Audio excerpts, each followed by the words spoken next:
So guys, in case you missed it, I bought myself a new car. This is a 2012 Subaru WRX STI, and it feels really weird to be in here making a car vlog in a car that's not an R32, which is just kind of weird if you ask me. But anyways, I revealed it on the channel last week and it went really well. If you missed that video, I'll link to it in the description down below. It was pretty cool. You can get a good idea of how the car looks. That is a massive train and it's scaring me. And a car looks really cool.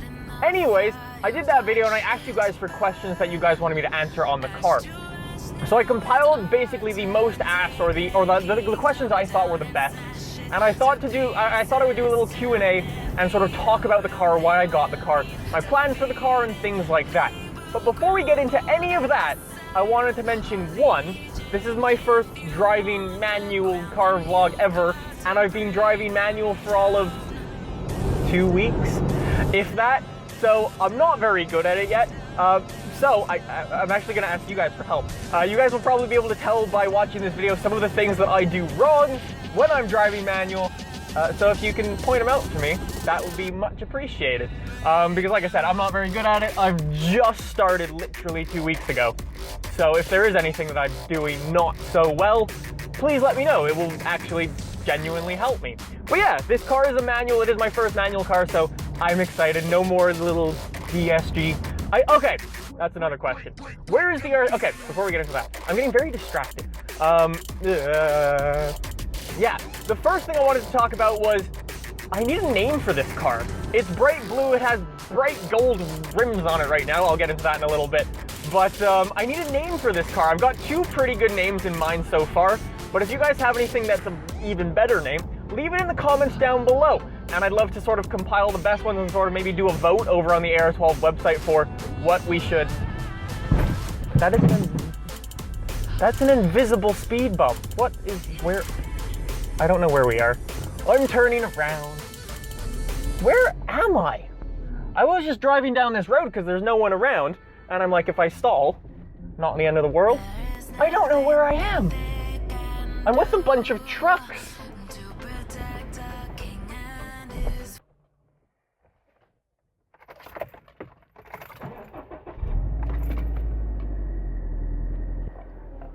Stall number 1 for the video. That's good. Why is there an invisible speed bump? Paint your speed bump yellow like everyone else does. Anyway, so my two names that I have for the car already is one, my favorite one, is Blueberoo. I like that quite a bit. Not a bad name. And then the second name that I have is Scooby Blue, like Scooby-Doo, except Scooby Blue. It's not as good. I like Blueberoo more. But if you guys have any name suggestions for this car, please leave them in the comments down below. And hey, I might name the car after your suggestion. It'd be kind of cool, I guess.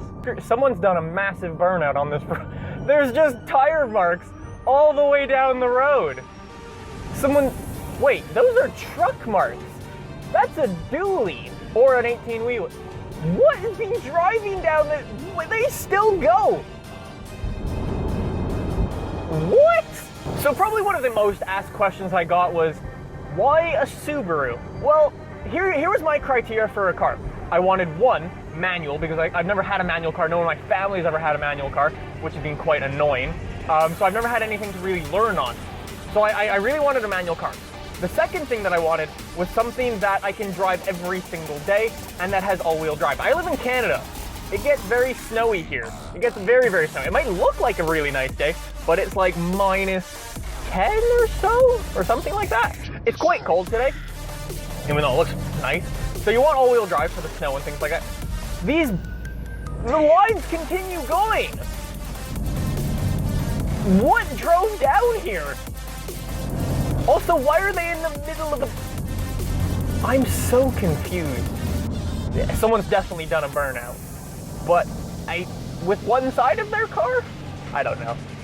Anyway, so that was basically my criteria for looking for a car. It was just manual and... yeah. It was just manual and all-wheel drive. And to be quite honest, you can't get much better than a Subaru WRX TI. Manual, all-wheel drive, bright blue, gold wheels. I quite like it. I mean, there's a bunch of options out there, but I was like, what's the best one? This one, I think, in my opinion. And that leads me off to the next question. Where is the R32? Well, the R32, Little Blue Monster, I didn't sell it, I still have it, and it's in storage right now. The car's actually getting all fixed up. There was like a little problem with the rear tint window, or the tint on the rear window, that grammar. But yeah, that's all getting fixed up right now. It's been in storage since December, so I haven't seen it for a really, really long time. But I'm getting all like the boring things fixed up on it right now, while it's in storage, which is really nice. So it's getting all fixed up and it's gonna be nice and perfect and everything when I get it back in, basically whenever the snow is gone. It looks like a nice day again. It looks like it'll be the middle of the summer. It's really cold and it could snow like next week.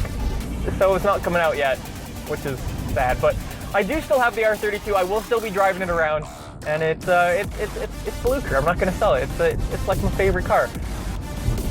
Also, yes, before you ask, I will do a comparison between this and the R32 and talk about both of them. I think that should be a pretty good video, if you ask me. It should be pretty fun. One of the other most popular questions I got was, what plans do you have for the car? Will you slam it? Will you put 10,000 horsepower in it? And the answer is, sorta? Not really? So slamming it, first of all, no.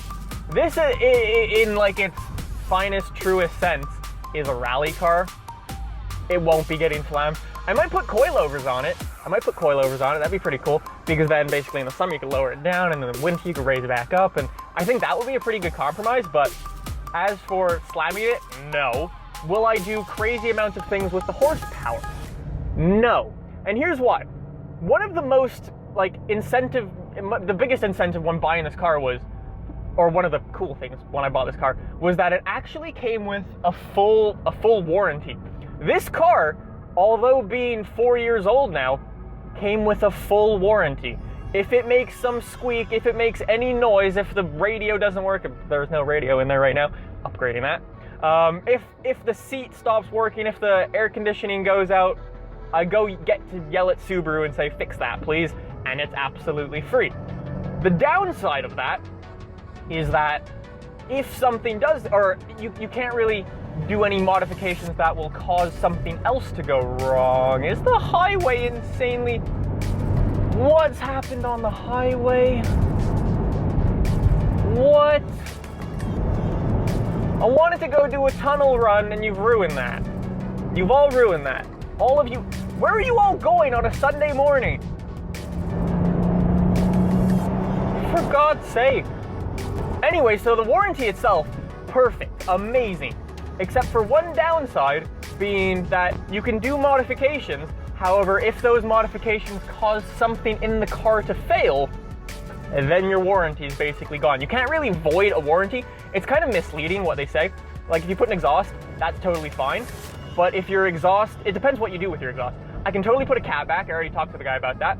The guy at Subaru, he was like, yeah, catback, all good. Never seen a claim like denied for an exhaust.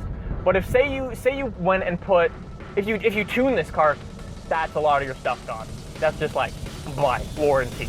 So for the start for modifications, it's just going to be pretty basic stuff if you ask me. If you follow me on Instagram, you may have heard that I'm debadging the rear a little bit. I'm going to be doing some things with that. I'm going to be doing red light, rear tail light red things with vinyls and make them kind of less shit. I'm going to be tinting the windows, which is cool. Just basic things like that to sort of start. Then I can go and start to do bigger things like exhaust and coilovers and sort of things like that. But for the start of this, like I said, it's going to be fairly basic stuff, and then we'll get bigger and bigger and bigger as we sort of go along. So I'm going to be making videos from everything from debadging the rear to making the red tail lights red and the rear tail lights red, and that sort of, that's yeah, grammar. I've confused myself now. Anyways, guys, so I wanted to give you guys some general information about this car, just talk about it, basically answer some of your guys' most asked questions. Where's the R32? It's still around. What mods am I going to do to it? Not too many to start off with, and then sort of go from there, and sort of things like that. It's going to be a fun adventure, this car, to be honest. I cannot wait to sort of jump in, see what the future holds. It's gonna be exciting. So hopefully you guys have enjoyed. If you did and you want to follow the sort of story with this car is going to undergo a lot of changes, and I'm going to be documenting all of it on the channel here and giving you little updates on Instagram, on Twitter, and all of that good stuff. So if you want to stay up to date, all of those links are in the description. Subscribe if you guys enjoyed, and I'll see you guys for the next one. Thanks for watching. Up there, in the top left. I think it's actually under me. So every driver should stop before the straight, and I guess we'll start with Mr. Alley.